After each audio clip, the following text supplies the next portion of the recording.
Welcome to brain roots. आज हम महात्मा ज्योतिराव फुले के बारे में बात करेंगे। सोचिए, 2026 में हम एक ऐसे इंसान की 200वीं जयंती मनाने जा रहे हैं जिन्हें father of Indian social revolution कहा जाता है। तो चलिए आज समझते हैं कि कैसे एक अकेले व्यक्ति ने आधुनिक भारत की नींव रखी। फुले की फिलॉसफी को समझने के लिए हमें कहीं और जाने की जरूरत नहीं है, बस उनका ये एक कोट ही काफी है।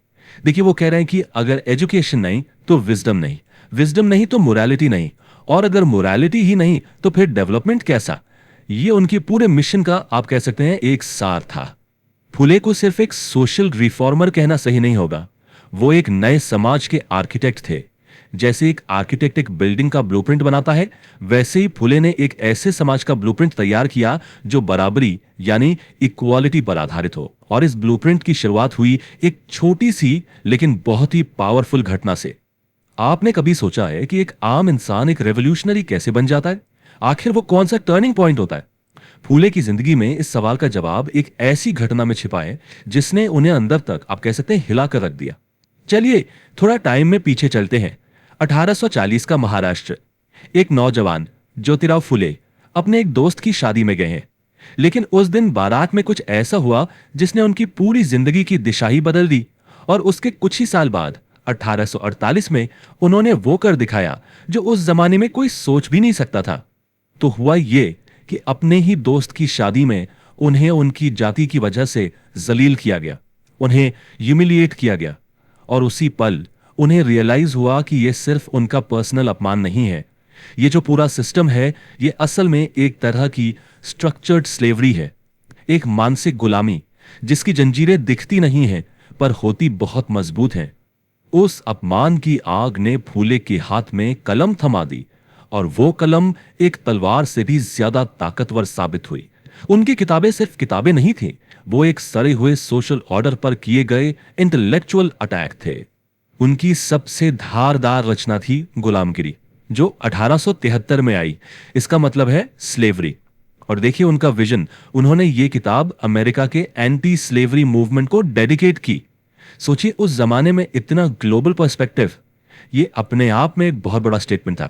ये कंपैरिजन करना ही एक जीनियस मूव था। फुले ने पूरी दुनिया को दिखाया कि देखो, जैसे अमेरिका में रेस के आधार पर फिजिकल स्लेवरी है, ठीक वैसे ही इंडिया में कास्ट के आधार पर मेंटल और फिजिकल स्लेवरी है।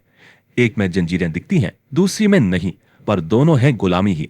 इस एक तुलना ने भारत की लड़ाई को एक ग्लोबल इश्यू बना दिया। लेकिन फुले सिर्फ सोशल इश्यूज पर ही नहीं रुके, उनकी नजर इकोनॉमिक एक्सप्लॉयटेशन यानी आर्थिक शोषण पर भी थी। 1881 में उन्होंने लिखी शेतकऱ्याचा आसूड, जिसका मतलब है the whip code of the cultivator या किसान का कोड़ा। और यह किताब उन लोगों के लिए एक कोड़ा ही थी जो किसानों का खून चूस रहे थे। फूले ने एकदम साफ साफ बताया कि किसान पर डबल मार पड़ रही है।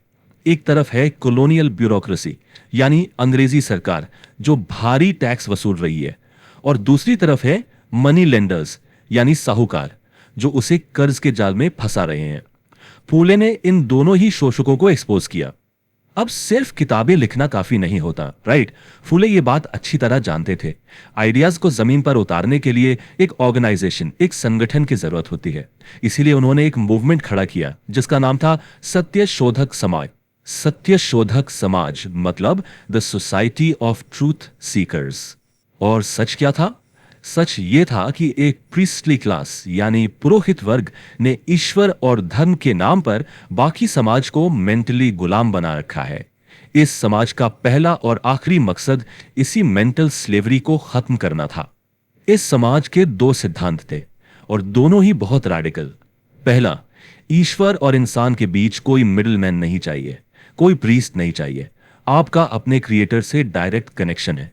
और दूसरा, जो शायद और भी बड़ी बात थी, शूद्रों यानी टचेबल्स और अतिशूद्रों यानी अनटचेबल्स को एक कॉमन पहचान के नीचे लाना।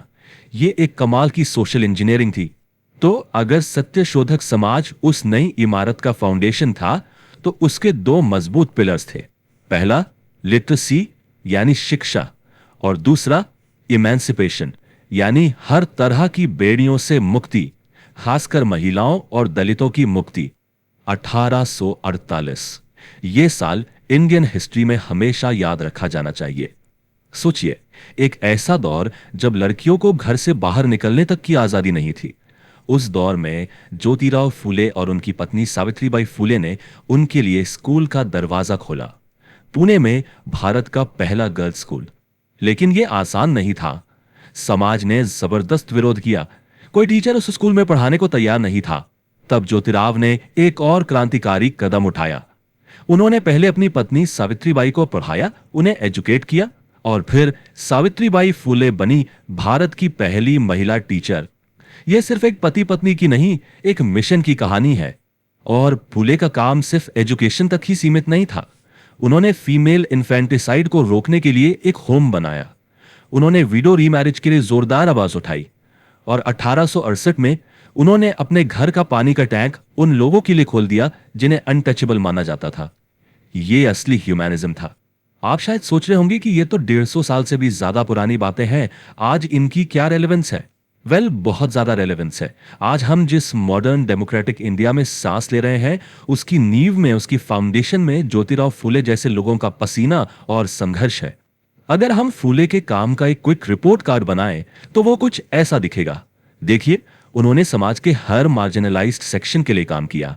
लोअर कास्ट्स के लिए सत्यशोधक समाज, विमेन के लिए गर्ल्स स्कूल, किसानों के लिए शेत करियाचा आसूड और पूरी सोसाइटी को गुलामगिरी के जरिए एक नया नजरिया दिया। और फूले की लेगेसी का सबसे बड़ा सबूत कौन है? खुद डॉक्टर बी.आर. अम्बेडकर, हमारे संविधान के आर्किटेक्ट। अम्बेडकर महात्मा फूले को अपने 3 सबसे बड़े गुरुओं में से एक मानते थे। तो आप समझ सकते हैं कि हमारे कॉन्स्टिट्यूशन में जो इक्वालिटी और जस्टिस के आइडियाज हैं, उनकी जड़ें फूले के विचारों में कितनी गहरी हैं। और आखिर में फूले का ये कोट उनके पूरे जीवन के काम को समराइज कर देता है। उनके लिए सच कोई रिलीजियस डॉगमा नहीं था जो किताबों में लिखा हो।